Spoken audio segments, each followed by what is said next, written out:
Struggling with grammar mistakes in Microsoft Word? Grammarly can help. In this quick tutorial, I'll show you the updated way to install and use Grammarly in MS Word. Let's get started. First, we need to download Grammarly. Open your browser and search for Grammarly for Windows, or head directly to Grammarly's official website.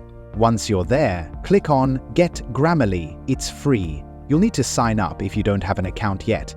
You can use your email, Google, Facebook, or even Apple ID to create one. Once you're logged in, go to the Apps section on the Grammarly dashboard. Here, you'll see an option to install Grammarly for Windows. Click on Install. If you've had Grammarly installed before, you might see a reinstall button instead. Just click that. When the download finishes, open the setup file. A window will pop up asking you to sign in again. Just click Continue to Grammarly. Before you're all set, Grammarly will ask about your writing goals. You can customize suggestions based on your audience, formality level, and intent. Once that's done, click Finish. Now, let's check if everything is working inside MS Word. Open Word, and you'll notice a Grammarly icon at the bottom right corner. If there are any mistakes in your text, the icon will turn red and show the number of suggestions available.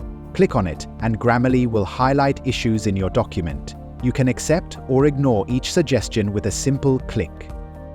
And that's it. Grammarly is now fully integrated into Microsoft Word, helping you write better without the hassle of grammar mistakes.